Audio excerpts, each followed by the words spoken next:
Bismillahirrahmanirrahim. Alhamdulillahirabbil alamin wa bihi nasta'in 'ala umuri din. Wassalatu wassalamu ala sayyidina Muhammadin wa ala alihi washabbihi ajma'in. Amma ba'du. Yang terhormat Bapak Kepala Sekolah SDN Badistika dan yang terhormat Bapak Ibu Guru semuanya yang hadir pada pagi hari ini. Pertama, marilah kita panjatkan puja dan puji syukur kita kepada Allah Subhanahu wa taala yang telah memberikan rahmat, taufik serta hidayah kepada kita semua sehingga kita bisa hadir pada acara pada pagi ini dalam keadaan sehat walafiat. Kedua kalinya salawat serta salam semoga tetap terlimpahkan kepada jiwa kita Nabi besar Muhammad SAW serta keluarga dan sahabat. Bapak Ibu yang saya hormati, saya selaku pengacara pertama mengucapkan ribuan terima kasih atas kehadiran panjenengan semuanya, yang mana panjenengan semuanya pada pagi hari ini meluangkan waktu, menyempatkan waktu untuk menghadiri acara implementasi budaya positif guru penggerak tahun 2022 dengan harapan semoga dengan kalian panjenengan semuanya acara pada pagi hari ini dapat berlancar dengan baik dan diberi kelancaran. Marilah acara ini kita buka dengan bacaan basmalah bersama-sama. Bismillahirrahmanirrahim. Terima kasih. Untuk acara berikutnya yaitu sambutan yang akan disampaikan oleh Bapak Abdul Samad. Waktu dan tempat kami persilakan.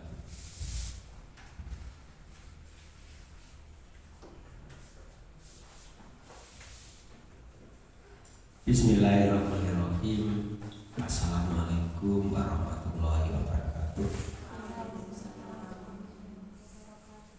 Alhamdulillah kita semuanya bisa berkumpul karena ridha Allah di SD Kali Bunda 1 dalam rangka yaitu implementasi budaya positif yang dilakukan oleh calon guru penggerak yang ada di lembaga kami.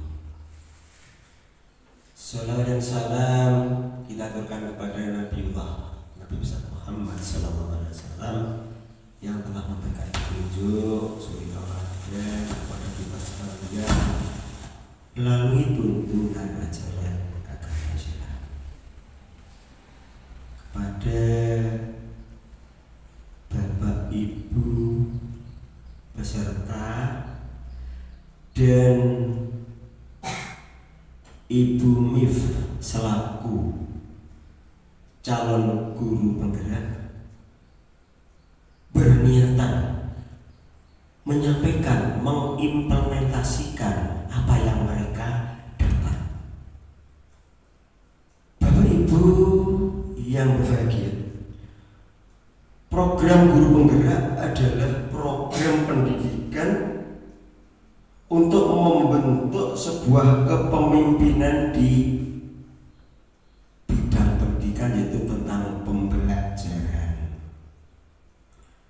meliputi pelatihan daring yang telah dilakukan, karya ilmiah, konferensi dan pendampingan selama pelaksanaannya selama 9 bulan. Adapun tujuan adanya guru penggerak nantinya akan bisa menjadi fasilitator, praktisi dan di dunia pendidikan dengan harapan sebagai guru masa depan, masa mendatang, maka harus ada perubahan yang lebih baik daripada sebelumnya. Melalui gerakan-gerakan yang dilakukan oleh beliaunya CGP atau calon guru penggerak, yang dalam hal ini oleh Bu Miftahul Faizah, yaitu menyampaikan apa yang telah mereka alami, Bapak Ibu sekalian. Jadi salah satu di kecamatan Pasirian, calon guru penggerak hanya satu-satunya, yaitu Bu Miftahul Faizah. Luar biasa dan luar biasa. Tepuk tangan Bapak Ibu sekalian. Alhamdulillah. Bapak Ibu sekalian tentunya bertanya, apakah jadi guru penggerak nanti ada dapat gaji khusus? Tidak, Bapak Ibu sekalian. Jadi guru penggerak nantinya akan merubah dunia pendidikan lebih baik. Gajinya Allah yang akan menggaji. Nanti ada hal-hal tersendiri. Cuma paket data tentunya dapat, mungkin paket data. Jadi paket data ini dapat. Bapak Ibu yang dirahmati Allah, keuntungan keuntungan menjadi guru penggerak yaitu untuk meningkatkan kompetensi sebagai pemimpin di dalam pembelajaran yang berpusat pada murid. Jadi menghadapi berbagai macam tantangan, hambatan, rintangan ini nanti akan diketahui di sana. Bapak Ibu sekalian, saya berharap kepada panjenengan semuanya yang masih usia muda, artinya masih ada kesempatan 10 tahun mungkin, 10 tahun sebelum pensiun. Jadi kalau kita hitung dari sekarang, kalau 10 tahun akan datang berarti yang kelahiran tahun 2000 10 tahun mendatang, berarti tahun 2030 sudah pensiun. Jadi sebelum itu, oleh karena itu banyak sekali manfaatnya bagi dunia pendidikan untuk mengikuti kegiatan calon guru penggerak. Saya memotivasi kepada semuanya, monggo yang masih ada peluang. Kelahiran 78 Pak Eko masih, Pak Iwan masih, kecuali Pak Gino. Tidak apa-apa, kita tahu bagaimana nanti sepak terjang setelah adanya guru penggerak. Yang jelas sebagai guru penggerak kalau sudah lulus menurut Kemendikbud Ristek, dia akan secara otomatis menjadi penggerak di dunia pendidikan, menjadi kepala sekolah. Bapak Ibu sekalian, tentunya ini yang bisa saya sampaikan. Tanpa bergerak, segala sesuatu pasti banyak kotoran-kotoran di sana. Kalau saya bayangkan air yang diam banyak penyakit yang menimbulkan kita sakit, adanya nyamuk dan sebagainya. Ketika air itu mengalir dan bergerak, insya Allah selalu mengikuti aliran-alirannya, kemudian sumbernya selalu berganti, berarti mengikuti perkembangan khususnya di dunia pendidikan. Bapak Ibu yang berbahagia, kiranya ini yang bisa saya sampaikan. Kurang lebihnya mohon maaf. Wabillahi taufiq wal hidayah. Ihdinas siratal mustaqim. Assalamualaikum warahmatullahi wabarakatuh.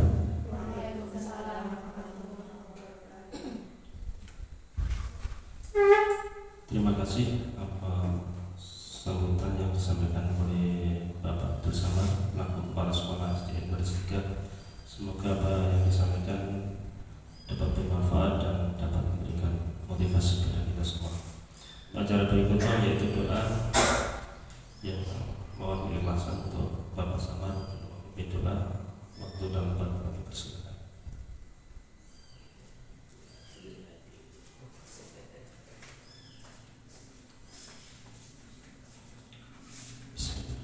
Allahumma sholli wa sallim ala sayyidina Muhammad wa ala ali sayyidina Muhammad. Alhamdulillahirabbil alamin. Allahumma ighfir lil muslimina wal muslimat wal mu'minina wal mu'minat wal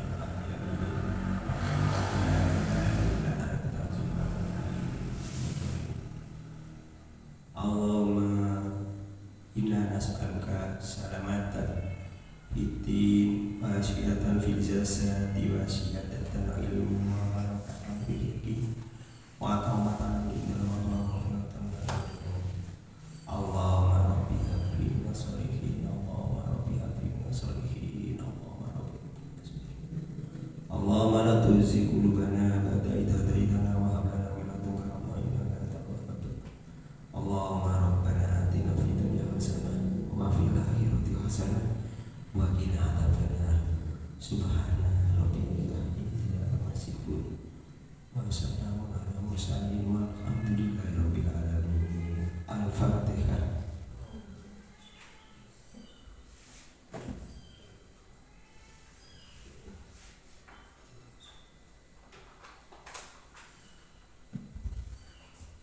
Sampaikan terima kasih untuk acara berikutnya,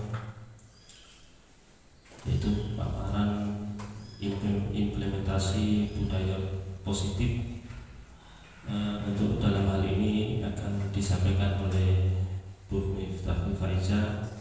Dari saya selaku wawancara, apabila ada kata-kata yang kurang berkenan di hati para Bapak Ibu semuanya, kami secara pribadi mohon maaf yang sebesar-besarnya. Saya akhiri, Assalamualaikum warahmatullahi wabarakatuh.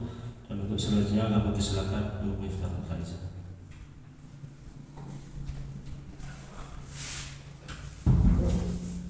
Assalamualaikum warahmatullahi wabarakatuh.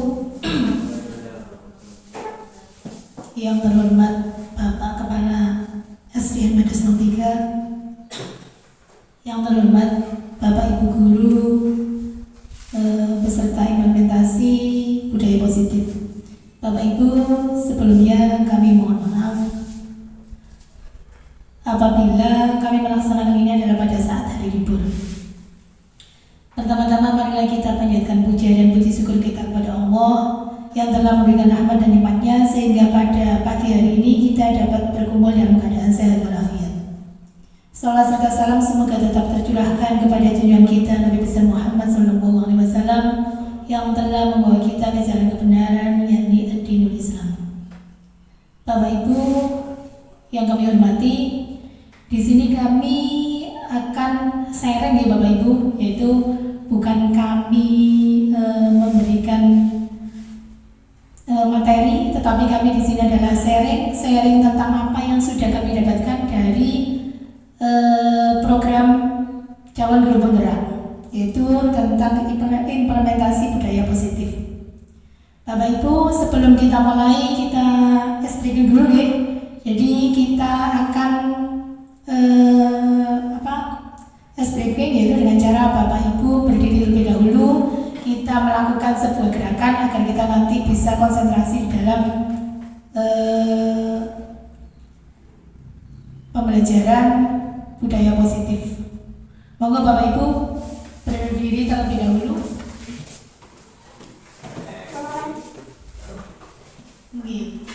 Jadi kita akan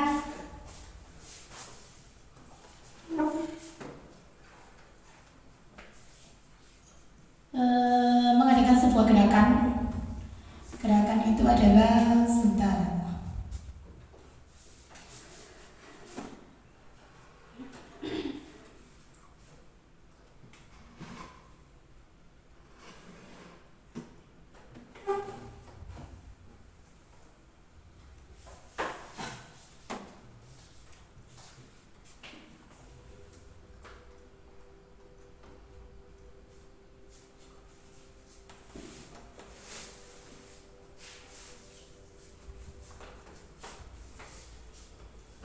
Bahwa kita ikuti gerakan yang ada di depan, yaitu gerakan tangan nih Bapak Ibu, monggo.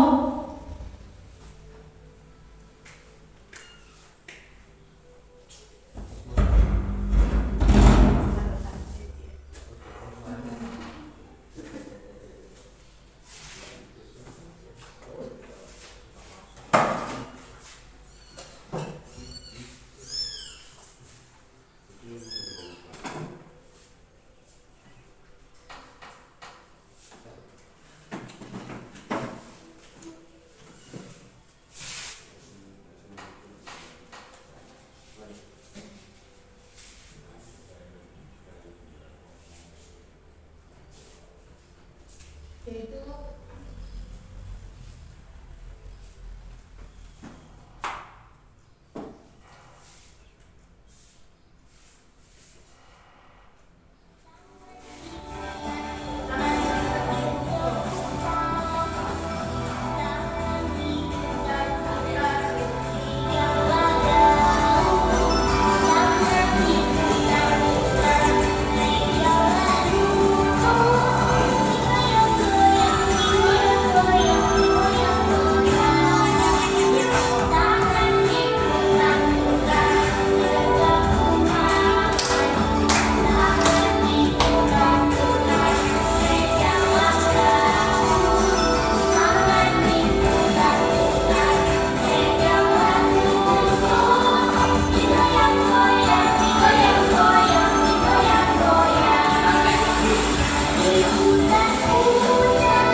terima kasih Bapak Ibu sudah melakukan ice breaking. Untuk selanjutnya adalah ice breaking yang kedua. Ice breaking yang kedua itu adalah dengan cara menirukan sebuah gerakan. Nanti Bapak Ibu semuanya berdiri, setelah itu nanti menghadap ke belakang, nanti hanya yang ada di depan yang akan menirukan gerakan saya. Setelah itu nanti diinformasikan ke temennya, tapi tanpa menggunakan suara, hanya dengan menepuk temennya, terus setelah itu menghadap, terus setelah itu gerakannya ditirukan. Kira-kira nanti sampai ke belakang sama apa tidak gerakan yang telah disampaikan pada yang pertama. Tujuannya itu adalah bahwa kita di dalam menginstruksikan sesuatu kepada siswa itu pasti nanti akan berbeda apabila kita menginstruksikan dari teman yang satu ke teman yang lainnya. Jadi itu tujuannya adalah kita melaksanakan ice breaking yang kedua. Sekarang coba Bapak Ibu berdiri, berbaris dari depan ke belakang. Setelah itu nanti yang depan menghadap ke saya terlebih dahulu menirukan gerakan. Setelah itu nanti disampaikan ke teman-teman yang di belakangnya. Nanti teman-teman yang di belakang itu adalah menghadap, bukan menghadap ke depan tapi menghadap ke belakang terlebih dahulu. Seperti itu ya Bapak Ibu. Yaitu kita menirukan sebuah gerakan. Monggo kita berdiri terlebih dahulu semuanya. Setelah itu nanti Bapak Ibu menyampaikan kepada temannya gerakan yang sudah saya sampaikan. Berdirinya langsung jadi satu sudah Bapak Ibu. Satu baris. Satu baris cukup. Kalau tidak cukup berarti nanti langsung dua baris sudah tidak apa-apa. Dua baris monggo.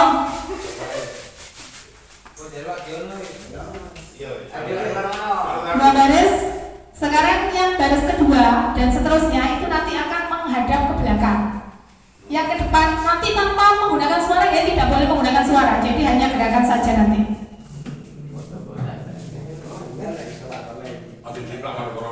Coba dia dong. Ada corona, oleh.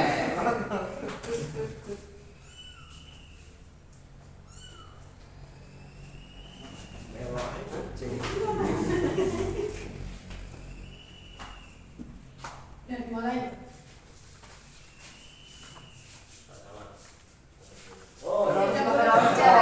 Aku loh. Dari mulai. Saya tidak boleh berbicara.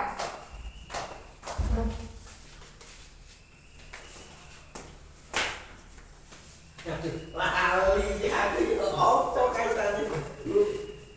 Ayo bro, berarti Wes ah. Wes ah. Ya. Bukan di mana? Ya. Ya apa yang mau? Mau enggak?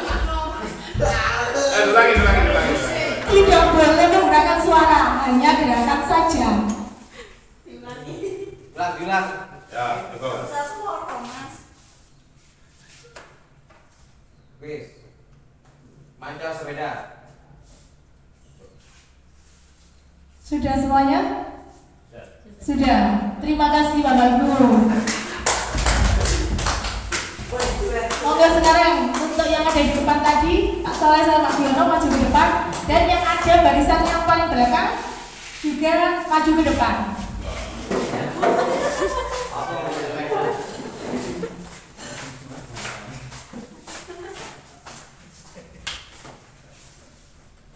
Coba kira-kira tadi yang disampaikan Pak Giono yang dari depan tadi kira-kira apa coba? Gerakan seperti apa tadi? Mengayuh sepeda. Terus? Coba bagaimana? Mengayuh sepeda sambil goyang-goyang. Gimana yang awalnya gimana?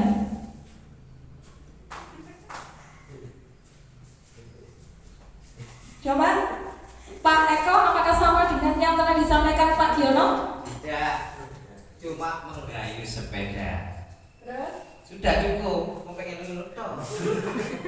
Pak ada kali mau. Oh ya. Coba sekarang Pak Soleh, kira-kira tadi yang disampaikan apa? Kira-kira saya tahu. Mengayuh sepeda sambil membawa barang. Terus? Terus barangnya ditaruh. Kira-kira coba seperti apa gerakannya?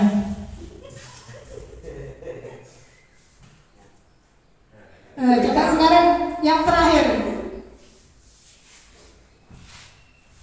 Kalau yang terakhir tinggal mengayuh sepeda saja seperti ini.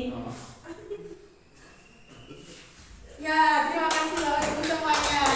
Jadi tadi sepertinya antara yang pertama sampai yang terakhir itu kira-kira sama apa enggak? Tidak sama. Kira-kira pesan apa yang bisa kita ambil dari praktek tersebut? Kira-kira pesan apa? Monggo mungkin Bapak Ibu ada yang mau menjelaskan?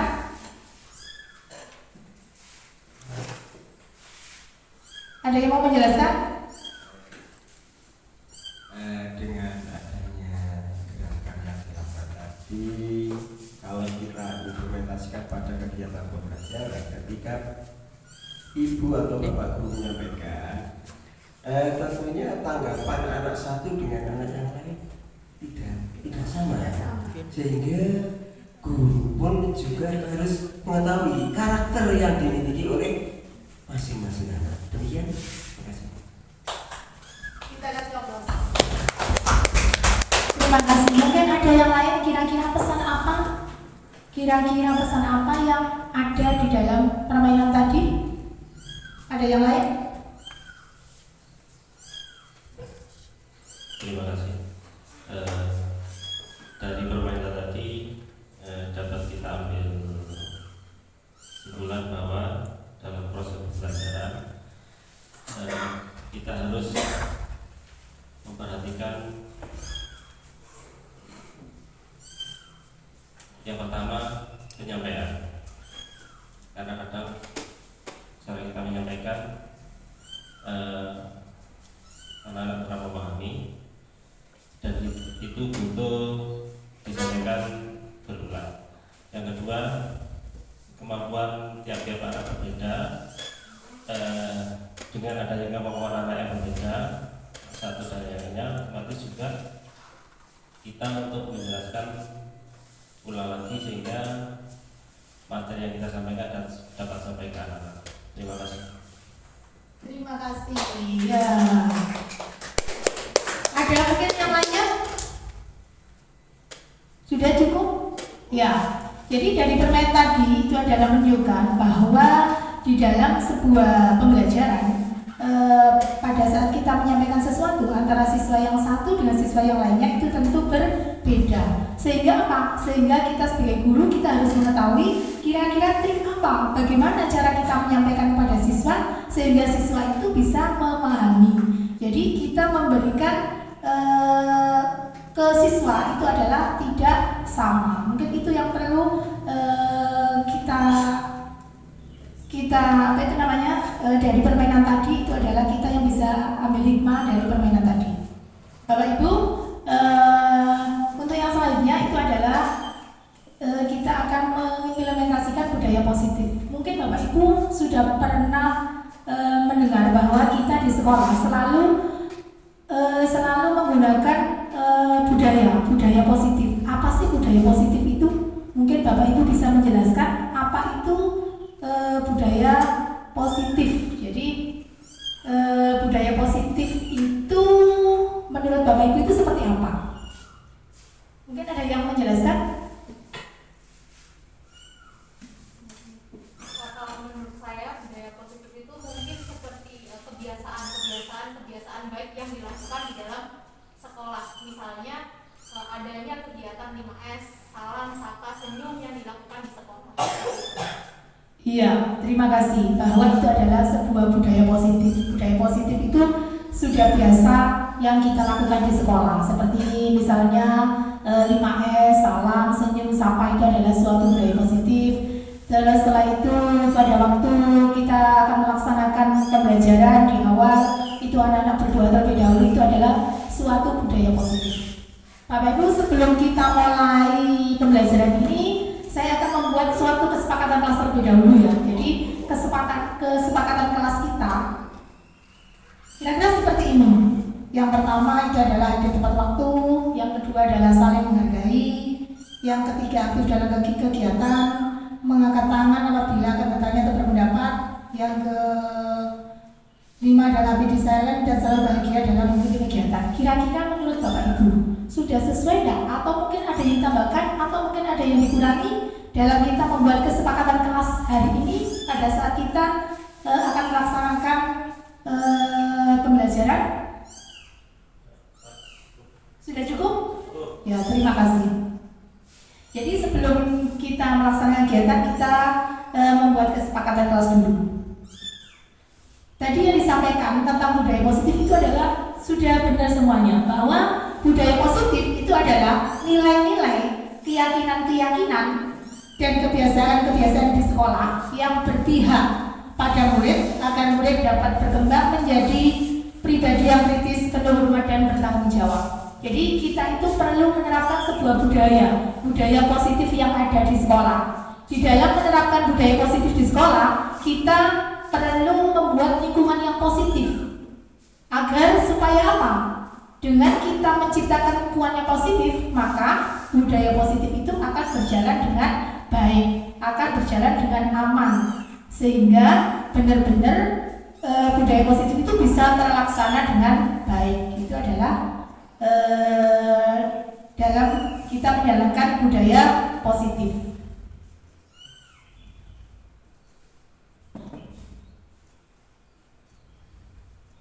Coba Bapak Ibu, di sini ada sebuah ilustrasi. Ilustrasi itu adalah cobalah buka. Anda nanti, Bapak Ibu nanti berhadapan dengan temannya. Yang satu adalah menjadi A, yang satunya adalah menjadi B. Caranya adalah dengan cara mengepalkan salah satu tangan Anda. Setelah itu coba Anda bayangkan bahwa Anda itu menyimpan sebuah sesuatu yang sangat berharga di tangan Anda, sehingga Anda perlu menjaga benda tersebut sekuat tenaga Anda. Karena apa? Karena begitu pentingnya barang itu, sehingga barang itu harus benar-benar jenengan jaga. Sedangkan tugas temannya yang B itu adalah mencoba dengan segala cara untuk membuka kepalan tangan teman Anda. Jadi membuka kepalan tangan yaitu dengan cara, bisa dengan cara membujuk, bisa dengan cara menghadik, bisa dengan cara mengintimidasi, bisa dengan cara memarahi, bisa dengan cara menggoda, menggelitik, bahkan menawari Anda uang yang sangat banyak, sehingga Anda itu benar-benar bisa membuka kepalan tangan Anda. Sekarang coba secara bergantian. Jadi jenengan nanti yang satu jadi A, yang satu jadi B, setelah itu nanti bergantian, yang satu jadi B, setelah itu yang satu jadi A. Sekarang coba dipraktekkan 1 menit saja. Coba berhadapan dengan teman jenengan.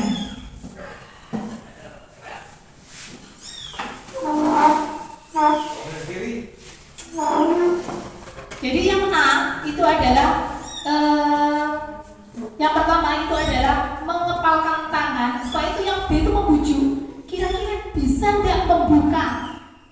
A itu tadi membuka kepalan tangan tersebut. Coba sekarang dipraktekkan dengan teman Anda. Boleh nggak dibuka tangannya? Coba. Kalau sudah selesai berarti nanti yang A jadi B, yang B jadi A. Yang satunya itu nanti yang B itu membujuk, menghadik, mengintimidasi, bahkan akan memberikan uang yang sangat banyak sampai nanti itu adalah yang A bisa membuka sebuah tangan Anda. Kepalan tangan. Satu saja, kepalan tangan. Pak, saya punya ini. Kalau Anda bisa Langsung semuanya bersama, tidak apa-apa. Pak, saya punya ini. Kalau sebenarnya Anda bisa ngambil. Bawa pulang. Pokoknya rahasia. Ya silakan kalau bisa ngambil bawa pulang. Pokoknya kalau bisa ngambil bawa pulang.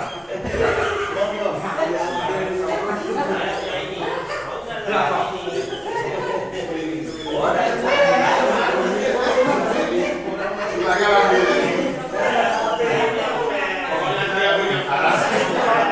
Sangat berharga. Kalau bisa kita silakan bawa pulang. Bisa boleh. Kalau dia buka kepalan ini. Saya juga bisa buka ini. Kalau dia buka ini silakan bawa pulang.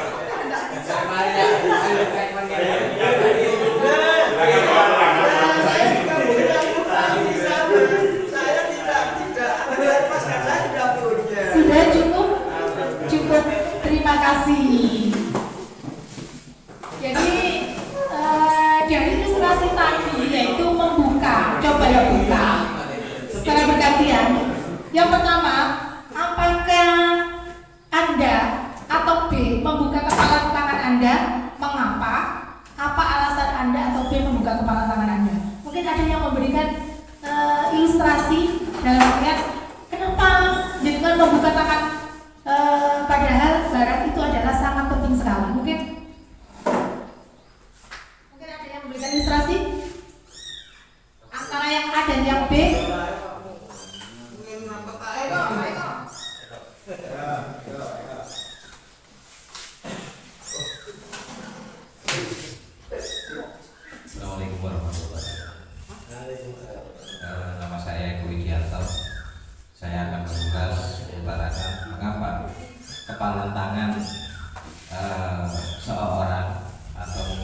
mempertahankan suatu benda di dalam genggaman. Memang kalau di dalam Islam itu amanah yang harus kita jaga.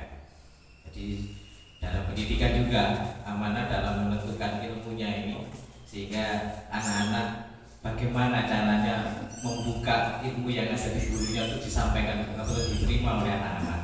Jadi apabila kita menemukan ilmu yang ada di genggaman selama barang yang ada di sini dan dibuka, diserahkan dengan kalimat atau kata-kata masukan dan ujian, akhirnya bisa membuka. Alhamdulillah dengan demikian anak bisa mengimplementasikan ilmu yang sudah didapatkan dari seorang gurunya. Terima kasih. Terima kasih Pak Ibu. Bagaimana dengan yang B? Jenengan yang jadi B. Kira-kira apakah jenengan juga akan, apakah Anda atau B menutup kepala tangan Anda? Mengapa? Apa alasan Anda atau B tetap menutup kepala tangan Anda? Yang B mungkin Pak Giono? Tidak. Jadi yang ketiga, dalam kegiatan ini sesungguhnya siapa yang memegang kendali atau kontrol untuk membuka atau menutup kepala tangan?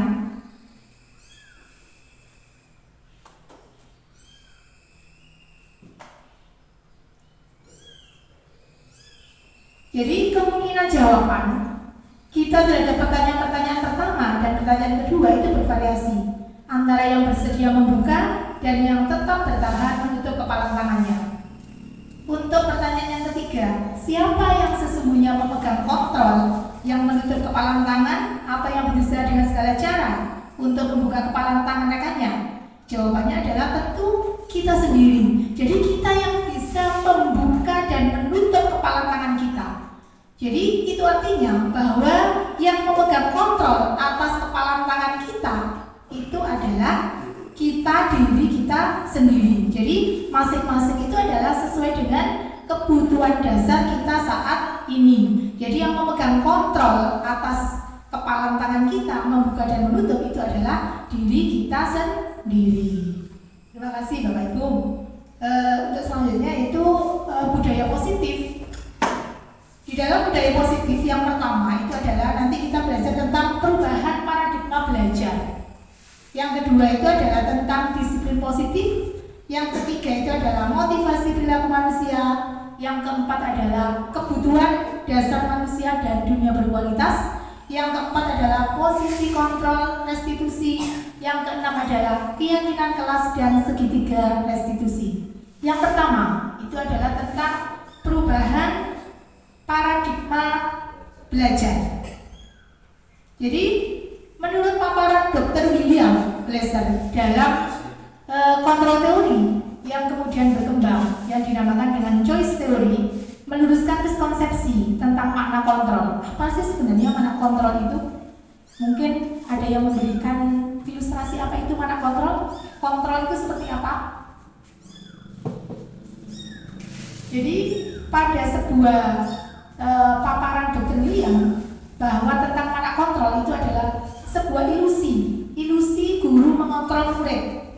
Ya, bahwa pada dasarnya kita itu dapat memaksakan murid untuk berbuat sesuatu jikalau murid tersebut memilih untuk tidak melakukannya. Jadi teori kontrol menyatakan bahwa perilaku itu memiliki sebuah tujuan. Jadi mengontrol murid itu adalah hanya sebuah ilusi bahwa sebenarnya siswa itu tidak bisa dipaksakan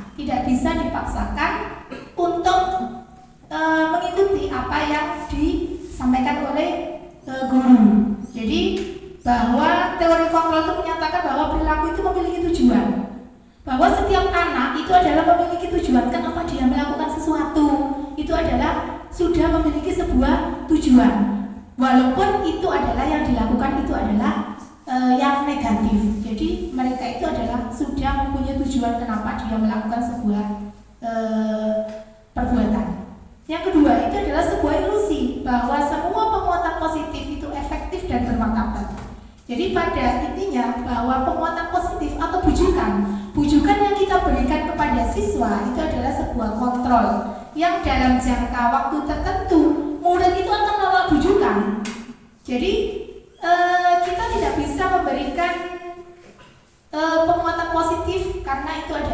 hanya sebuah ilusi. Jadi murid itu nanti akan menjadi tergantung kepada gurunya. Yang ketiga itu adalah ilusi bahwa kritik dan membuat rasa bersalah dapat menguatkan karakter. Bahwa itu sebuah ilusi yang mungkin kita pada sebelumnya, bahwa dengan kita mengkritik itu adalah akan menguatkan sebuah karakter. Tetapi itu adalah tidak, bahwa menggunakan kritik dan membuat rasa bersalah dan menguatkan karakter itu adalah untuk mengontrol, untuk menuju identitas siswa yang gagal.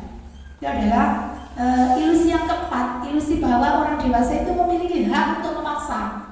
Kita beranggapan bahwa kita sebagai guru, kita bisa memaksakan kehendak kepada murid, bahwa itu adalah tidak benar, bahwa perilaku memaksa tidak efektif untuk jangka panjang, dan sebuah hubungan itu akan terbentuk sebuah permusuhan. Jadi permusuhan itu akan terbentuk antara siswa dengan murid apabila antara murid dengan guru apabila kita selalu memaksakan kehendak kepada murid tersebut. Itu adalah sebuah paradigma belajar.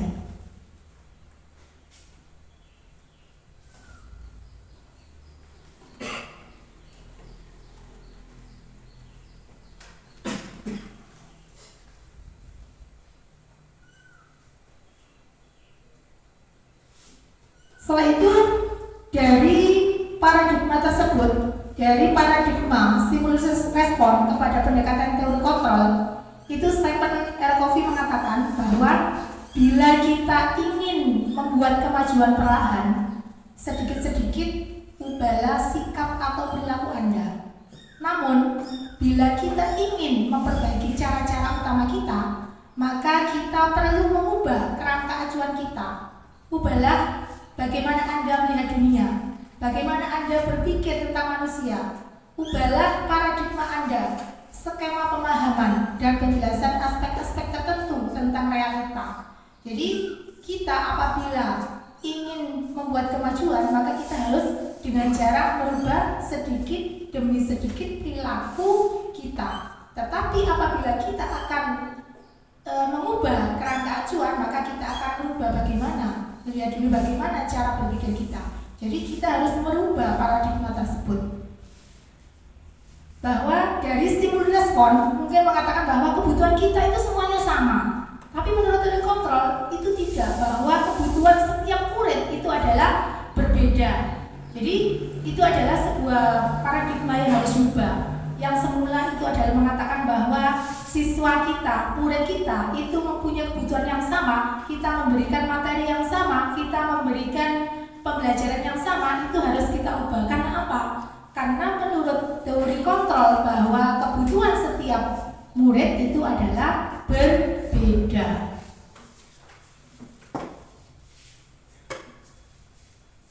Menurut filosofi Ki Hajar Dewantara bahwa tujuan pendidikan itu adalah menuntun segala kekuatan kodrat yang ada pada anak agar mereka dapat mencapai keselamatan dan kebahagiaan yang setinggi-tingginya sebagai manusia ataupun sebagai anggota masyarakat.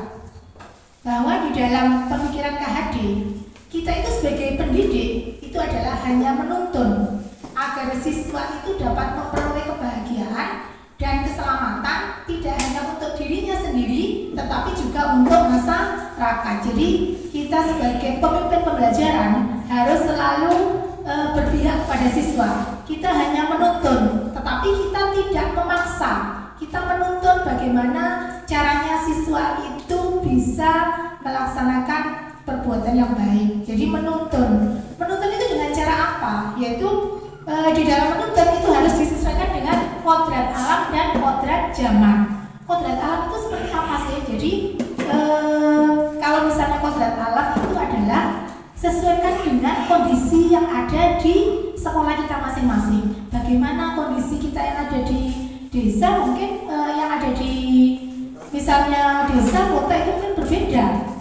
Atau mungkin kondisi strategis kita, letak geografis kita yang ada di daerah pesisir mungkin berbeda dengan daerah pegunungan. Jadi itu adalah cara kita mendidik anak-anak yaitu disesuaikan dengan kodratnya, kodrat alam dan kodrat zaman. Untuk kodrat zaman tentu juga sangat berbeda. Dalam artian kodrat zaman itu adalah pada saat kita dulu belajar, kita tidak pernah mengenal gadget, kita tidak pernah mengenal HP.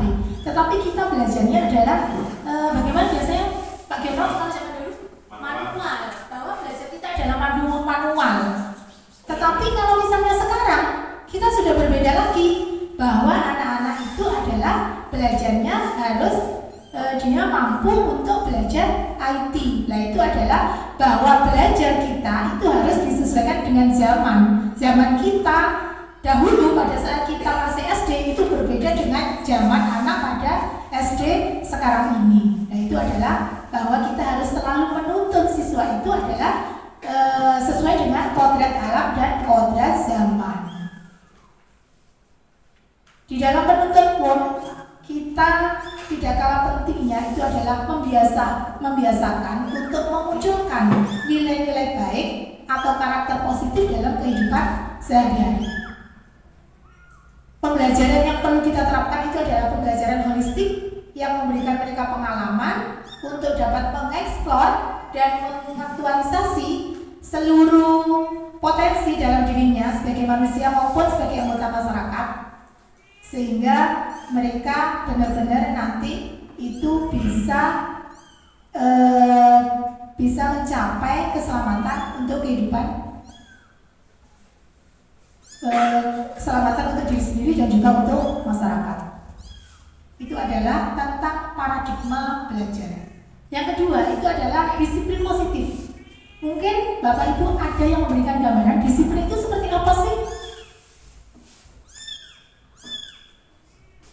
Disiplin. Mungkin ada yang akan memberikan gambaran disiplin itu seperti apa? Disiplin itu adalah merupakan sebuah ikatan ketentuan yang harus dilakukan sesuai dengan ketentuan yang ada. Contoh, ketika pagi anak-anak berangkat sekolah, maka kita haruskan untuk melatih disiplin. Jadi setiap pagi harus dilakukan. Terima kasih. Terima kasih. Jadi disiplin itu sebagai contohnya itu bahwa misalnya pada saat kita datang ke sekolah, pada setiap pagi anak-anak harus berbaris, itu adalah harus dilakukan. Mungkin ada yang lain, disiplin itu seperti apa? Kalau menurut Bapak Ibu, disiplin itu termasuk positif atau negatif? Positif. Apakah termasuk disiplin itu adalah sebuah hukuman?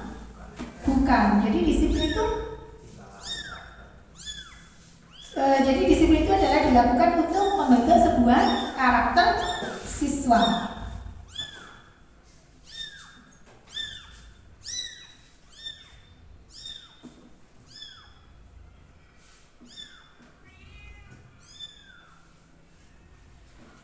Ya, jadi disiplin positif itu merupakan unsur utama dalam mewujudkan budaya positif. Kata disiplin itu sering dihubungkan dengan hukuman, padahal itu sesungguhnya berbeda. Jadi karena belajar tentang disiplin positif itu tidak harus dengan memberikan hukuman. Justru itu adalah salah satu alternatif terakhir dan kalau perlu tidak digunakan sama sekali. Anak-anak biasanya beranggapan bahwa apabila saya tidak melakukan, apabila kita tidak tepat waktu, misalnya kita telat, kita akan diberi hukuman. Misalnya seperti itu. Kadang disuruh lari, kadang seperti itu, anak-anak beranggapan seperti itu. Jadi anak-anak mungkin beranggapan bahwa disiplin itu adalah sebuah hukuman. Tetapi sebenarnya disiplin positif itu adalah disiplin tanpa ancaman, tanpa hukuman. Jadi menerapkan disiplin positif itu dapat meningkatkan kesadaran siswa dalam membentuk karakter positif. Jadi disiplin positif itu dapat dibuat melalui kesepakatan antara guru dan siswa agar siswa itu merasa terlibat dan bertanggung jawab dalam menjalankan disiplin tersebut. Kadang kan kalau mungkin dahulu itu mungkin bukan disiplin yang harus dipatuhi oleh siswa. Misalnya tata tertib. Biasanya kan lebih condong ke tata tertib ya. Jadi kalau misalnya tata tertib itu adalah yang membuat itu adalah hanya sekolah, setelah itu diberikan ke siswa. Misalnya anak tidak boleh datang terlambat. Terus setelah itu biasanya kalau sudah datang terlambat, setelah itu diberi hukuman. Nah, itu adalah sebuah tata tertib atau sebuah disiplin. Tetapi disiplin positif itu adalah di dalam membentuk disiplin positif itu adalah membuat kesepakatan antara guru dan siswa, sehingga apabila siswa itu melakukan sebuah pelanggaran, mereka sudah mengetahui. Jadi ada kesepakatan antara siswa dengan guru. Sehingga apa? Sehingga siswa apabila dihukum, mereka tidak merasa dihukum, tetapi adalah sebagai pertanggungjawaban bahwa dia adalah sedang melakukan kesalahan. Jadi di dalam membuat disiplin itu adalah harus ada kesepakatan antara guru dan siswa. Jadi tidak satu arah, tidak hanya sekolah saja yang membuat tata tertib. Jadi kita sekarang bukan tata tertib, tetapi membuat kesepakatan antara guru dan siswa, sehingga nanti dengan membuat kesepakatan guru dan siswa, maka siswa itu akan merasa bertanggung jawab dan menjalankan disiplin tersebut. Contoh daripada kesepakatan, jadi kita membuat kesepakatan kelas, misalnya selalu menjaga kebersihan kelas di sekolah, berpakaian seragam sesuai jadwal dan aturan di sekolah. Jadi kita membuat kesepakatan kelas itu adalah bersama-sama dengan siswa, sehingga siswa nanti benar-benar mengetahui, oh kalau misalnya saya salah karena saya sudah membuat kesepakatan kelas tersebut. Jadi kesepakatan itu adalah nanti dibuat bersama-sama sehingga anak-anak benar-benar tahu apa kesepakatan apa yang sudah dibuat. Jadi seperti itu. Menurut Ki Hajar Dewantara dan Diana Gosen, disiplin itu adalah sebagai bentuk kontrol diri agar dapat mencapai tujuan yang mulia. Jadi tujuan daripada disiplin itu adalah untuk membuat kontrol, yaitu kontrol diri agar dapat mencapai tujuan yang mulia. Penerapan disiplin positif itu merupakan salah satu kriteria yang dapat dipraktekkan oleh murid dalam bentuk hukuman yang lebih mendidik dan membentuk sebuah karakter. Seperti kalau misalnya siswa melaksanakan misalnya dia pada saat jam olahraga itu dia datang terlambat, maka disiplin apa yang kira-kira itu bisa diterapkan ke siswa? Misalnya siswa disuruh berkeliling lapangan. Coba anak-anak kamu putar ke lapangan sekolah misalnya 1 kali atau 2 kali. Itu adalah contoh daripada penerapan disiplin positif. Tetapi pada saat kita pelajaran kita itu ada matematika, anak terlambat atau mungkin anak tidak bisa, ayo anak kamu lari. Nah itu sebenarnya pas apa tidak? Tidak pas ya. Jadi disiplin positif itu adalah seperti itu. Jadi memberikan misalnya hukuman itu adalah memberikan hukuman yang sesuai dengan materi apa yang akan kita ajarkan. Jadi kalau misalnya itu juga masuk, kalau misalnya pada saat anak itu dia terlambat, tapi pada saat jam olahraga dia disuruh lari, berarti dia apa? Karena pada saat itu adalah untuk pemanasan pada saat akan pembelajaran. Jadi sebagai pendidik, tujuan kita itu adalah untuk menciptakan anak-anak yang memiliki disiplin diri, sehingga mereka bisa berperilaku dengan mengacu pada nilai-nilai kebajikan universal dan memiliki motivasi intrinsik bukan ekstrinsik. Jadi tujuan kita itu adalah anak-anak dengan kita menciptakan disiplin. Anak itu mempunyai disiplin diri, dalam artinya dia itu motivasinya itu dari dalam dirinya sendiri, bukan dari orang lain, bukan dari ekstrinsik, sehingga anak-anak itu benar-benar dia itu memahami apa yang sudah dia lakukan.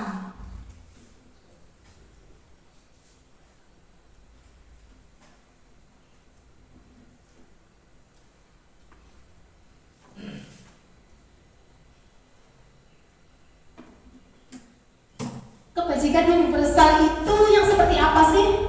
Jadi kebajikan universal itu adalah diharapkan yang mengacu pada profil pelajar Pancasila, yaitu sesuai dengan Peraturan Menteri Pendidikan dan Kebudayaan Nomor 22 Tahun 2020, yaitu profil pelajar Pancasila yang terdiri dari 6 dimensi. Yang pertama itu adalah beriman dan bertakwa kepada Tuhan Yang Maha Esa. Yang kedua adalah mandiri. Yang ketiga adalah berkebinekaan global. Yang keempat adalah bergotong royong, kreatif, dan bernalar kritis. Itu adalah nilai-nilai kebajikan di dalam penerapan disiplin positif. Jadi di dalam menerapkan disiplin positif itu harus ada nilai-nilai kebajikan yang diharapkan nanti adalah bisa terbentuk di ke murid, sehingga nanti adalah benar-benar profil pelajar Pancasila itu adalah benar-benar dapat terbentuk.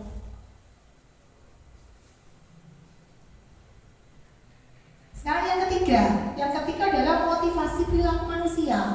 Bahwa manusia itu melaksanakan perilaku. Motivasi perilaku manusia itu adalah mengapa kita melakukan sesuatu. Apakah kita melakukan sesuatu itu karena adanya dorongan dari orang lain atau dorongan dari lingkungan? Terkadang kita melakukan sesuatu itu karena kita menghindari rasa sakit atau ketidaknyamanan. Terkadang kita juga melakukan sesuatu itu karena mendapatkan apa yang kita mau. Pernahkah Anda melakukan sesuatu untuk mendapatkan senyuman dari orang lain, untuk mendapatkan hadiah, atau untuk mendapatkan uang? Apalagi kira-kira alasan orang melakukan sesuatu. Jadi biasanya kan orang akan melakukan sesuatu itu pasti punya motivasi diri. Jadi saya itu melaksanakan ini karena apa ya? Apa karena saya ingin mendapatkan uang? Apa karena saya ingin mendapatkan sesuatu yang lebih dari itu? Seperti itu. Jadi itu adalah motivasi perilaku manusia. Jadi Diana Gossett dalam bukunya Restructuring School Discipline menyatakan bahwa ada 3 motivasi perilaku manusia. Yang pertama itu adalah menghindari tidak kenyamanan atau hukuman. Yang kedua itu adalah melaksanakan sesuatu karena untuk mendapatkan imbalan atau penghargaan dari orang lain. Yang ketiga adalah untuk menjadi orang yang mereka inginkan dan menghargai diri sendiri dengan nilai-nilai yang mereka percaya.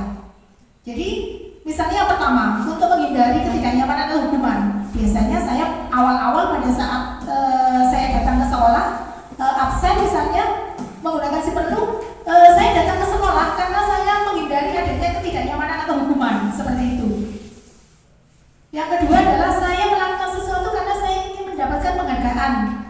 Misalnya pada saat saya melaksanakan PPG, saya sertifikasi saya benar-benar mengikuti sertifikasi. Karena apa? Karena saya ingin mendapatkan sebuah imbalan atau penghargaan.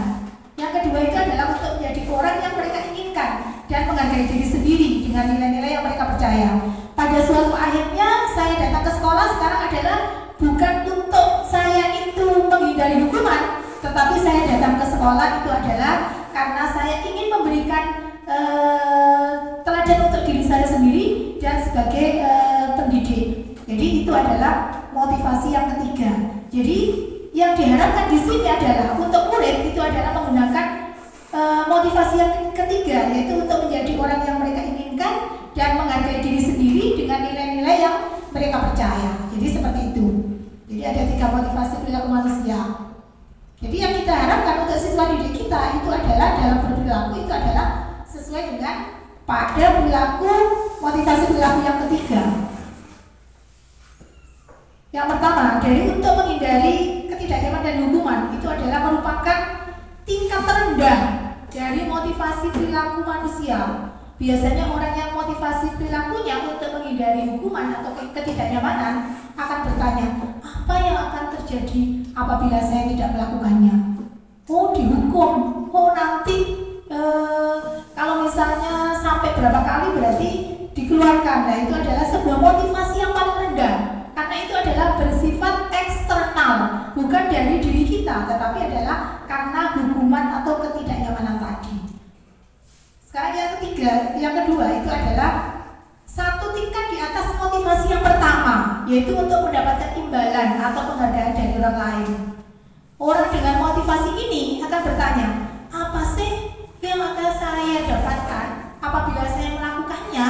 Nah, itu adalah bersifat eksternal. Apa sih yang akan saya dapatkan apabila saya itu mengikuti CGP, misalnya seperti itu, Jadi itu adalah bersifat eksternal, tetapi itu adalah lebih satu tingkat di atas dari motivasi yang pertama. Sedangkan yang kita kembangkan ke siswa itu adalah motivasi yang ketiga, untuk menjadi orang yang mereka inginkan dan menghargai diri sendiri dengan nilai-nilai yang mereka percaya. Orang dengan motivasi ini akan bertanya, akan menjadi orang yang seperti apa apabila saya melakukannya. Mereka melakukan sesuatu karena nilai-nilai yang mereka yakini dan hargai, dan mereka melakukannya karena mereka ingin menjadi orang yang melakukan nilai-nilai yang mereka yakini tersebut. Ini adalah motivasi yang akan membuat seseorang memiliki disiplin positif. Jadi seseorang itu akan memiliki disiplin positif apabila itu adalah mereka adalah bersifat internal, jadi dalam diri mereka sendiri. Jadi untuk menjadi mereka orang yang mereka inginkan itu adalah dengan cara menghargai diri sendiri dengan nilai-nilai yang mereka percaya, yaitu bersifat internal. Jadi yang paling penting adalah kita menumbuhkan kepada siswa bagaimana cara kita itu adalah membuat anak-anak itu mempunyai kesadaran diri, mempunyai motivasi dari dalam diri. Jadi tujuan dari disiplin positif itu adalah untuk menanamkan motivasi yang ketiga pada murid-murid, yaitu menjadi orang yang mereka inginkan dan menghargai diri sendiri dengan nilai-nilai yang mereka percaya. Karena dengan motivasi intrinsik itu adalah akan berdampak jangka panjang, yaitu motivasi yang tidak akan terpengaruh oleh hukuman, motivasi yang tidak terpengaruh oleh hadiah, tetapi mereka benar-benar melaksanakan berdasarkan nilai-nilai kebajikan, yaitu menjunjung tinggi nilai-nilai yang mereka hargai. Untuk yang keempat itu adalah kebutuhan dasar manusia dan dunia berkualitas. Bahwa kita itu mempunyai 5 kebutuhan dasar. 5 kebutuhan dasar, yang pertama itu adalah untuk bertahan hidup. Jadi kebutuhan dasar kita itu adalah bertahan hidup yang pertama. Yang kedua itu adalah kasih sayang dan rasa diterima, kebutuhan untuk diterima. Yang ketiga itu adalah kekuasaan. Yang keempat itu adalah kebebasan, dan yang kelima itu adalah kesenangan. Siswa yang sudah terpenuhi kebutuhan dasar manusianya, 5 kebutuhan dasar, maka dia akan bersikap baik-baik saja. Tetapi apabila ada salah satu kebutuhan dasar yang tidak terpenuhi, maka itulah yang mungkin anak-anak itu akan menginginkan, dia ingin mendapatkan kebutuhan dasar tersebut. Yang pertama, kebutuhan bertahan hidup. Seperti apa sih kebutuhan bertahan hidup itu? Jadi kebutuhan bertahan hidup itu adalah kebutuhan yang bersifat fisiologis, misalnya kesehatan, rumah, makanan. Kadang anak mungkin dia tidak terpenuhi kebutuhan bertahan hidupnya, maka dia juga akan membuat suatu masalah. Yang kedua itu adalah kasih sayang. Jadi anak itu mempunyai kebutuhan dasar untuk kasih sayang dan rasa diterima. Jadi dia itu ingin disayangi, diterima. Jadi berkaitan dengan kasih sayang dan kebutuhan untuk merasa menjadi bagian dari suatu kelompok. Mungkin di rumah dia tidak mempunyai kasih sayang, sehingga di sekolah ingin mendapatkan perhatian seorang guru, dia melakukan sesuatu, sehingga mereka harus terpenuhi kebutuhan kasih sayang dan rasa diterimanya. Setelah itu penguasaan, kebutuhan pengakuan atas kemampuan. Biasanya kalau misalnya anak pada dia tidak terpenuhi kebutuhan penguasaan, itu biasanya cenderungnya itu adalah anak itu biasanya ingin menjadi seorang pemimpin. Itu adalah kebutuhan penguasaan. Jadi mereka biasanya selalu ingin menjadi pemimpin. Mereka juga suka mengamati sebelum mencoba hal-hal baru dan merasa kecewa bila melakukan kesalahan. Itu adalah kebutuhan penguasaan. Yang keempat itu adalah kebebasan. Jadi siswa kadang merasa kepingin bebas, dia bermain pada saat jam pelajaran, dia bermain pada saat misalnya sholat duha. Nah itu adalah kebebasan, karena setiap anak itu adalah mempunyai keinginan untuk kebutuhan kebebasan yang tinggi, mungkin pilihan, maka perlu banyak bergerak, suka mencoba-coba, tidak terlalu terpengaruh orang lain, dan senang mencoba hal baru dan menarik. Yang kelima itu adalah kesenangan. Siswa kadang ingin tertawa, ingin bermain, ingin mencari kesenangan. Itu adalah sebuah kebutuhan kesenangan yang mereka itu adalah dari kebutuhan 5 itu mereka semua harus terpenuhi. Sekarang yang Nih, ada 5 posisi kontrol restitusi. Ya mungkin ini adalah kadang kita, oh iya sih, sebagai apa ya? Posisi kontrol dan restitusi. Oh iya sih, saya sekarang ini masih menjadi guru yang sebagai penghukum. Oh saya sekarang posisi saya itu adalah pembuat rasa bersalah. Oh posisi saya adalah sebagai teman.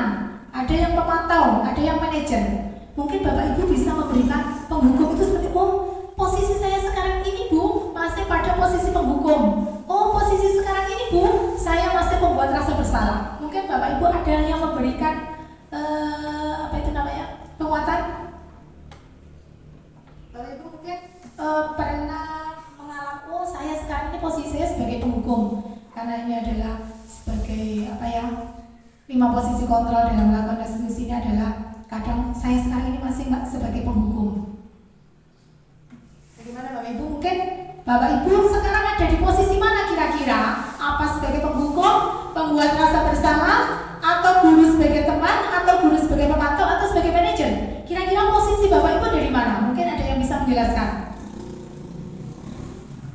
Monggo.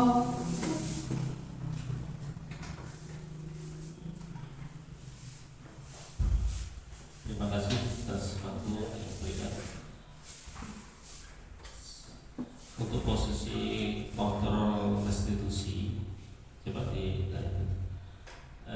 ada penghukum, pembuat rasa bersalah, teman, dan pemantau dan manajer. Untuk kondisi saat ini atau kondisi yang sudah berjalan, mungkin di antara 5 itu masih kita pakai meskipun jarang atau sebisanya mungkin menghukum dan membuat rasa bersalah pada anak sedikit mungkin kita yang, tapi untuk menghukum artinya melihat kondisi anak-anak di lapangan, misalkan ada anak yang bersalah, kita biarkan atau tidak ada tindakan atau dibiarkanlah. Kadang anak yang lain itu protes, Pak itu lepas dijarno berarti saya harus kalau melar pisan lah gitu, misalnya seperti itu. Dan untuk teman atau pemantau atau manajer memang itu sudah dilaksanakan oleh Bapak Ibu guru yang ada di lembaga. Itu saja yang bisa saya sampaikan. Terima kasih. Terima kasih. Mungkin Bapak Ibu yang lain pada posisi mana sekarang jenengan berada? Posisi kontrol yang mana? Apa sebagai penghukum atau mungkin pembuat rasa bersalah, teman, pemantau, atau sebagai manajer? Mungkin Bapak Ibu ada yang memberikan. Terima kasih atas waktunya. Langsung saja, sesuai dengan kegiatan yang ada di dalam kelas, termasuk kesepakatannya sudah Nusewu, saya sudah melaksanakan kesepakatan dengan anak-anak di dalam kelas, terutama di lembaga kami. Yang kita lakukan pada saat ini saya mulai melangkah kepada pendekatan sebagai teman. Kenapa? Kita sudah berdiklat K13 berkali-kali, itu kita implementasikan kepada tindakan atau tingkah laku kita di dalam melaksanakan pengajaran di kelas. Sehingga dengan pendekatan sebagai teman atau sahabat ini biasanya ada chemistry antara guru dan siswa. Tetapi di dalam suatu titik proses belajar mengajar, saya juga terkadang melaksanakan kegiatan hukuman dalam artian yang membina karakter itu tadi, jika bukan secara fisik atau mungkin yang lain, tetapi pendekatan hukuman itu berdasarkan kemampuan cara bekerja siswa. Itu dari saya. Terima kasih. Terima kasih. Bahwa tadi Pak Eko sudah memberikan bahwa dia adalah posisi kontrolnya adalah sebagai teman dan kadang sebagai penghukum karena hanya ingin membentuk sebuah karakter siswa. Mungkin ada yang lainnya, karena merasa, oh saya dulu itu biasanya sebagai penghukum, karena misalnya anak salah langsung aja, oh kamu salah, kamu harus seperti ini. Nah itu adalah posisi saya sekarang itu seperti itu. Jadi misalnya anak berbuat salah itu adalah langsung menghukum siswa. Mungkin yang lain, Pak Giono mungkin?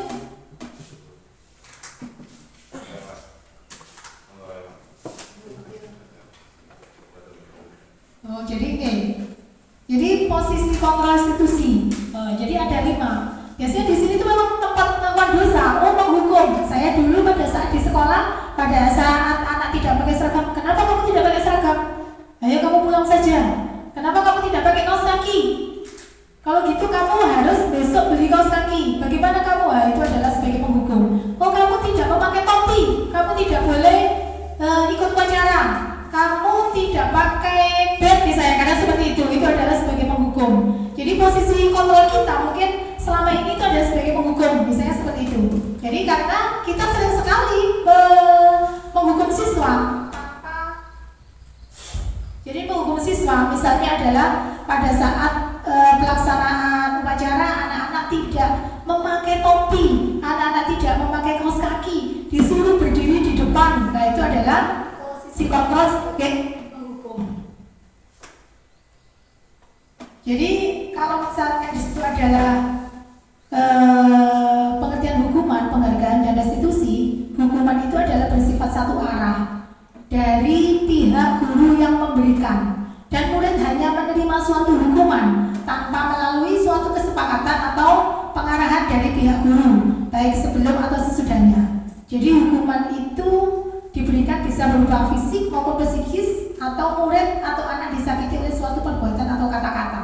Jadi tidak hanya karena fisik saja, tetapi hukuman itu adalah kadang dari perbuatan atau kata-kata, itu adalah hukuman.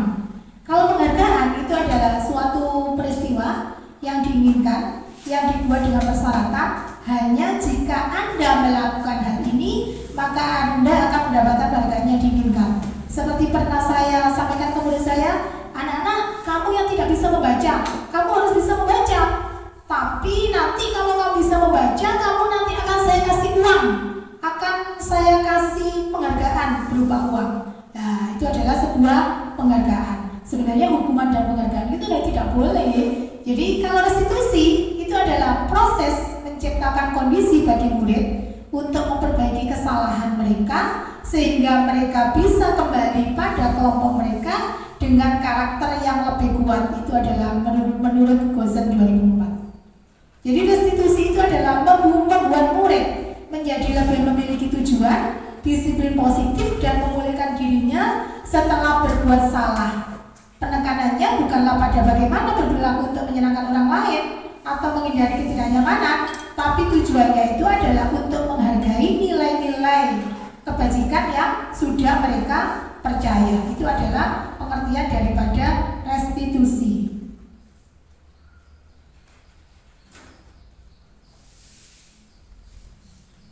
Biasanya penghukum, kalimat biasanya digunakan guru sebagai penghukum, patuhi aturan saya atau awas, kamu selalu saja salah, selalu, pasti, selalu dan selalu. Hasilnya itu apa? Kalau kita, posisi kita sebagai guru penghukum, hasilnya itu adalah kemungkinan murid kita itu merasa marah, mendendam atau bersifat agresif. Jadi pernah ada murid yang dia itu melakukan sebenarnya dia tidak melakukan kesalahan, tetapi guru dengan dengan kata-katanya, kamu selalu membuli temannya. Terus setelah itu tidak sengaja murid itu kepalanya kena tangannya. Tapi apa yang terjadi? Murid itu merasa dendam, dia itu merasa marah. Kenapa sih sampai di orang tuanya itu sampai bilang, kenapa sih anak saya tidak punya rasa terima kasih kepada gurunya? Terus dia cerita, karena saya itu, kepala saya itu diginikan sama guru saya. Oh, ternyata memang benar.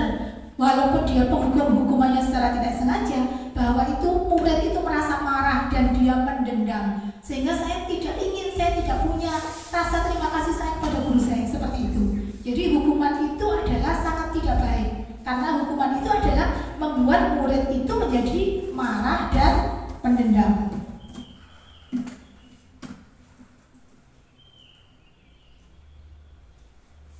Pembuat merasa bersalah. Biasanya kalimat yang biasanya digunakan, ibu sangat kecewa sekali dengan kamu. Berapa kali bapak harus memberitahu kamu? Gimana coba kalau orang tua kamu tahu kamu berbuat begini? Biasanya kita sering membuat anak itu merasa bersalah. Jadi murid itu akan merasa bersalah telah mengecewakan ibu atau bapak gurunya. Jadi pada posisi ini, maka murid itu akan merasa menjadi orang yang gagal dan tidak sanggup untuk membahagiakan orang lain.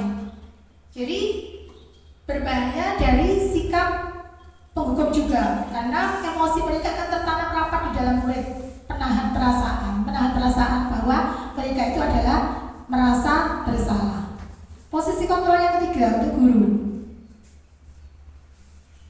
yaitu sebagai teman. Kalau misalnya sebagai teman, kalimat biasanya digunakan, ayo bantulah demi bapak ya, kamu jangan seperti ini, kasihan bapak itu sudah capek-capek loh ngajar sama kamu, bapak itu sudah jam siang, bapak itu sudah capek, ayo tolonglah. Itu adalah biasanya kata-kata itu sebagai posisi sebagai teman.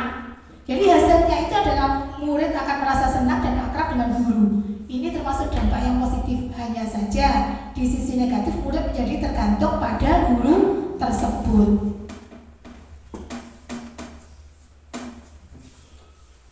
Yang keempat adalah sebagai pemantau. Kalimat yang biasa digunakan posisi guru sebagai pemantau adalah peraturannya apa?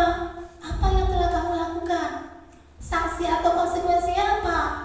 Jadi apabila guru itu sebagai pemantau, hasilnya adalah murid memahami konsekuensi yang harus dijalankan karena telah melanggar salah satu peraturan sekolah.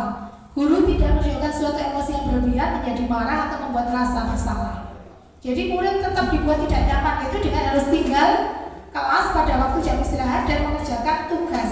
Guru tetap harus mengontrol murid pada saat mengerjakan tugas di jam istirahat karena murid tidak bisa ditinggal seorang diri. Itu adalah apabila sebagai pemantau. Yang terakhir yaitu apabila sebagai manajer. Jadi kalimat yang biasa digunakan, apa yang kita yakini. Kembali kita ke keyakinan kelas yang sudah kita buat. Apakah kamu meyakininya? Jika kamu meyakininya, apakah kamu bersedia memperbaikinya? Jika kamu memperbaiki ini, hal ini menunjukkan apa tentang dirimu? Apa rencana untuk memperbaiki hal itu? Itu adalah posisi guru sebagai manajer.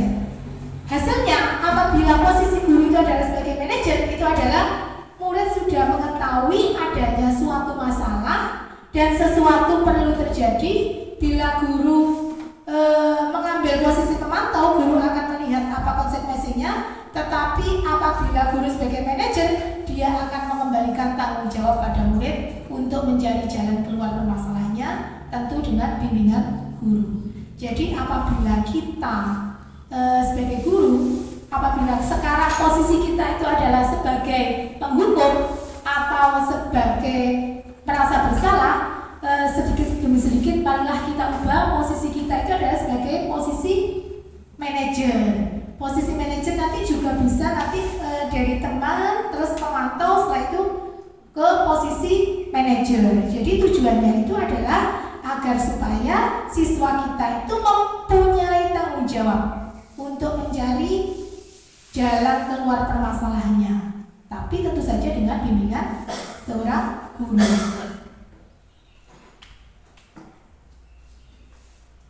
Yang keenam, keyakinan kelas, restitusi.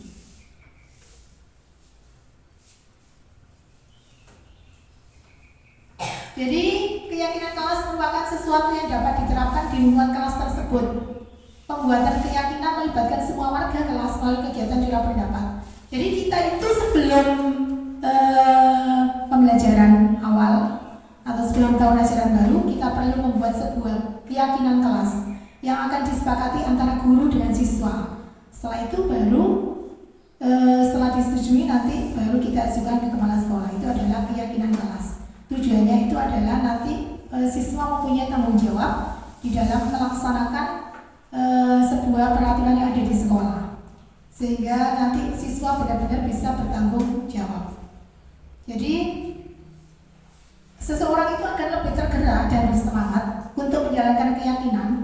daripada sekedar mengikuti serangkaian peraturan yang tertulis tanpa makna. Jadi murid-murid pun demikian, mereka perlu mendengarkan dan memahami sesungguhnya tentang peraturan. Jadi kita membuat peraturan itu, kita membuat keyakinan kelas itu harus ada kesepakatan sehingga ada nilai-nilai kebajikan di balik peraturan tersebut. Misalnya seperti ini, kita menyuruh anak-anak, kamu kalau misalnya naik sepeda tidak boleh pakai helm. Tapi kalau misalnya seperti itu, kadang anak pakai, kadang anak tidak. Tetapi kita harus menjelaskan, kamu kalau misalnya naik sepeda harus pakai helm. Karena apa? Karena kalau misalnya kamu tidak pakai helm, kamu nanti jatuh, kepalamu nanti akan misalnya akan kena benturan. Jadi itu sangat berbahaya. Jadi seperti itu keyakinan kelas yang kita buat. Jadi tidak asal kita membuat sebuah peraturan yang asal usulnya siswa itu tidak tahu. Jadi keyakinan kelas itu nanti kalau sudah dibuat, maka apabila anak-anak masih melanggar peraturan yang sudah dibuat bersama, maka kita akan melaksanakan anak-anak itu tadi yang melakukan kesalahan itu adalah dengan menggunakan segitiga restitusi. Itu keyakinan kelas tersebut berhubungan dengan segitiga restitusi. Jadi Diana Gosen dalam bukunya Restitution 2001 telah merancang sebuah tahapan untuk memudahkan para guru dan orang tua dalam melakukan proses untuk menyiapkan anaknya untuk melakukan restitusi bernama segitiga restitusi. Jadi segitiga restitusi itu adalah proses menciptakan kondisi bagi murid untuk memperbaiki kesalahan mereka sehingga mereka bisa kembali pada kelompok mereka dengan karakter yang lebih kuat. Jadi pada saat anak melakukan kesalahan sudah berkali-kali dilakukan, itu adalah kita memperbaikinya, yaitu dengan menggunakan yang namanya adalah segitiga restitusi. Bagaimana sih tahapan segitiga restitusi itu? Yaitu yang pertama itu adalah menstabilkan identitas anak, yaitu dengan cara setiap orang itu pasti pernah melakukan kesalahan. Kamu bukan satu-satunya orang yang pernah melakukan itu. Itu adalah cara yang pertama, yaitu menstabilkan identitas. Yang kedua itu adalah validasi tindakan yang salah. Kamu tentu punya alasan mengapa kamu melakukan itu. Adakah cara yang lebih efektif untuk mendapatkan apa yang kamu butuhkan? Yang ketiga yaitu dengan cara menanyakan keyakinan. Kalau sudah itu, keyakinan kelas apa sih yang telah kita sepakati? Kamu ingin menjadi orang yang seperti apa? Nah, seperti itu. Jadi itu adalah segitiga restitusi. Itu mempunyai 3 tahapan. Yang pertama adalah menstabilkan identitas. Yang kedua itu adalah validasi tindakan. Yang ketiga adalah menanyakan keyakinan. Sehingga dengan melakukan segitiga restitusi, maka permasalahan itu adalah dapat dilaksanakan dengan baik. Contoh sebuah kasus, Sabrina itu bangun terlambat dan terburu-buru sampai di sekolah. Dia pun akhirnya sampai di gerbang sekolah, tapi baru menyadari kalau tidak menggunakan sepatu seperti tertera di peraturan sekolah. Di depan pintu kelas, Bapak Lukman memperhatikan sepatu Sabrina berwarna coklat. Sabrina berusaha menjelaskan bahwa dia terburu-buru dan salah mengenakan sepatu. Pak Lukman menanyakan Sabrina, apa peraturan sekolah tentang seragam warna sepatu? Sabrina menjawab, sudah mengetahui sepatu harus warna hitam, namun terburu-buru dan salah mengenakan sepatu. Selain tidak, mungkin kembali pulang karena rumahnya jauh sekali. Pak Lukman tetap bersikeras pada peraturan yang berlaku dan mengatakan, ya sudah, kamu sudah melanggar peraturan sekolah. Kamu salah, sudah terlambat, salah pula warna sepatunya. Segera buka sepatumu. Kira-kira kalau seperti itu Pak Lukman itu sebagai apa coba? Kasus Pak Lukman itu mengambil posisi sebagai apa? Sebagai penghukum. Baik tidak kalau misalnya guru sebagai penghukum? Tidak. Jadi kita itu adalah diharapkan nanti posisi kita itu adalah sebagai guru, perlahan-lahan itu adalah sebagai manajer. Jadi sebagai manajer, tidak sebagai penghukum, tidak sebagai merasa bersalah, dan tidak pula sebagai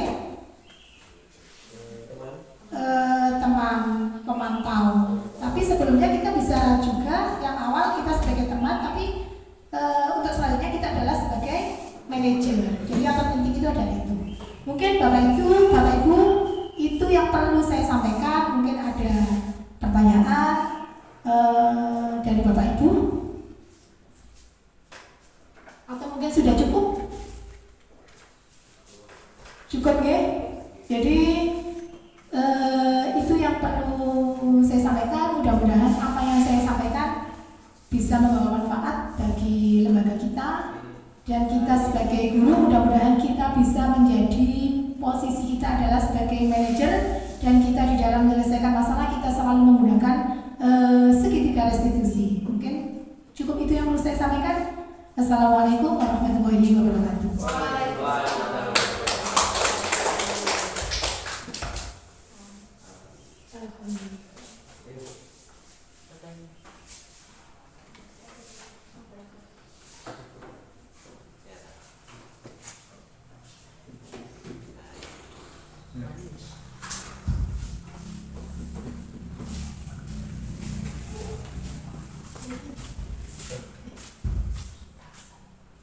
Terima kasih atas yang disampaikan oleh Ustaz Faisal, salah guru penggerak tata musuh dari SDN Badis 3. Semoga apa yang disampaikan dapat bermanfaat bagi kita semua, dan saya secara pribadi mohon maaf kalau ada banyak kekurangan baik tempat maupun yang lain yang telah berkenan dari Bapak semua. Kami mohon maaf yang sebesar-besarnya, dan saya telah berbicara apabila banyak kata yang kurang berkenan. Saya juga pribadi mohon maaf yang sebesar-besarnya. Dan untuk yang terakhir, marilah acara ini kita tutup dengan bacaan alhamdulillah bersama-sama. Dan setelah ini, assalamualaikum warahmatullahi wabarakatuh.